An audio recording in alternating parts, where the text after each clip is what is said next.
दर्शकवृन्द नमस्कार। महिलाहरूमा प्रत्येक महिना महिनावारी हुनु एउटा प्राकृतिक प्रक्रिया हो। तर के तपाईलाई थाहा छ, हरेक महिनावारीको समयमा औसतमा 30 देखि 80 मिलिलिटर रगत शरीरबाट बाहिर जान्छ। यसको मतलब शरीरमा भएको आइरनको भण्डार पनि सँगै घट्नु हो। यदि हामीले समयमै ध्यान दिएनौँ भने यसले शरीरमा रगतको कमी अर्थात् एनिमिया निम्त्याउन सक्दछ। के तपाईलाई महिनावारीको समयमा धेरै थकाइ लाग्ने, चक्कर आउने वा शरीर गल्ने समस्या हुन्छ? यदि हुन्छ भने आजको भिडियो तपाईको लागि निकै महत्त्वपूर्ण छ। आज हामी यस्ता 6वटा सुपरफुडहरूको बारेमा कुरा गर्नेछौँ जसले महिनावारीको समयमा भएको रगतको क्षतिलाई तुरुन्तै पूर्ति गर्न मद्दत गर्दछन्। 1. कलेजो, मुटु, फियो जस्ता भित्री अङ्गहरू र रातो मासु। यी स्रोतहरूमा हेम आइरन वा रगतजन्य आइरन प्रशस्त मात्रामा हुन्छन्। विशेष गरी मासु वा भित्री अङ्गहरूबाट पाइने आइरनलाई हाम्रो शरीरले वनस्पतिजन्य स्रोत वा प्लान्ट सोर्सहरूबाट पाइने आइरनको तुलनामा 2 देखि 3 गुणा बढी छिटो सोच्न सक्दछन्। त्यसैले रगतको कमी छिटो पूरा गर्न मांसाहारी स्रोतहरू निकै प्रभावकारी हुन्छन्। यदि तपाईँ मांसाहारी हुनुहुन्छ भने यी चिजहरू रगत बढाउने सबैभन्दा उत्तम औषधि हुन्। यिनीहरूमा आइरन मात्र होइन, भिटामिन B12 र फोलिक एसिड पनि प्रशस्त मात्रामा पाइन्छन्, जसले नयाँ रक्त कोशिकाहरू बनाउन तीव्र गतिमा काम गर्दछन्। 2. हरियो सागपात र सिस्नो। शाकाहारीहरूका लागि पालुङ्गो, लटेको साग र हाम्रो गाउँघरमा पाइने सिस्नो आइरनको खानी हुन्।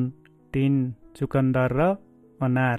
यी दुवै फलहरूमा आइरन र फोलिक एसिड प्रशस्त मात्रामा पाइन्छन्। विभिन्न अध्ययनहरूले प्रमाणित गर्छन् कि यी दुवै फलहरूले महिलाहरूमा हेमोग्लोबिन, रक्तकोशिकाहरूको सङ्ख्या र आइरनको मात्रा बढाउँदछन्। साथै महिनावारीको समयमा दैनिक 1 गिलास चुकन्दर वा अनारको जुस पिउनाले अनुहारमा चमक ल्याउनुका साथै कमजोरीपना हटाउँदछ। 4. फर्सीको बियाँ। फर्सीको बियाँ आइरन, जिङ्क र म्याग्नेसियमले भरिएको सानो तर निकै शक्तिशाली चिज हो।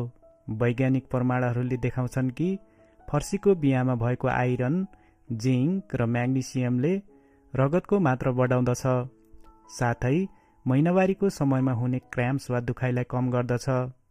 यसलाई दैनिक रूपमा भुटेर खान सकिन्छ। 5. दाल र बिन्सहरू। यी चिजहरू आइरन, प्रोटिन र फाइबरले भरिभरा हुन्छन्, जसले आइरनको कमीलाई पूरा गर्दछन्, साथै महिनावारीको समयमा हुने क्र्याम्प्स र मोडसुङलाई पनि कम गर्दछन्। 6. सानो माछा र सी फुड। हड्डीसहित खान मिल्ने ससाना माछाहरू आइरन र क्याल्सियमका राम्रा स्रोत हुन्। यसमा हुने ओमेगा 3 फ्याटी एसिडले महिनावारीको समयमा हुने पेटको दुखाइ कम गर्नमा पनि मद्दत पुर्याउँदछ। उल्लेखित सुपरफुडहरूका साथै रगत बढाउने सबैभन्दा सजिलो उपाय भनेको हाम्रो भान्साको भाँडा बदल्नु हो। एल्युमिनियम वा ननस्टिक प्यान छोडेर फलामको भाँडामा तरकारी पकाउन सुरु गर्नुहोस्। यसरी पकाउँदा तरकारीमा प्राकृतिक रूपमै आइरनको मात्रा बढ्दछ। यो हाम्रो पुर्खाहरूले अपनाउँदै आएको सबैभन्दा वैज्ञानिक र उत्तम तरिका हो। एउटा महत्त्वपूर्ण कुरा के छ भने आइरन खाएर मात्रै पुग्दैन। शरीरले राम्रोसँग शोषण गर्नको लागि भिटामिन C को आवश्यकता पर्दछ। त्यसैले कागती, अमला, सुन्तला वा अन्य अमिलो पाइने फलफुलहरू प्रशस्त खानुहोस्। तर याद राख्नुहोस्, खाना खाने बित्तिकै चिया वा कफी नपिउनुहोस्। यसले आइरनको शोषण प्रक्रियामा बाधा पुर्याउँदछ। त्यसैले खाना खाएको कम्तीमा 1 देखि 2 घण्टासम्म चिया कफी नपिउनुहोस्। यी सुपरफुडहरूलाई आफ्नो भान्साको हिस्सा बनाउनुहोस् र महिनावारीको समयमा हुने रगतको कमीबाट बच्नुहोस्।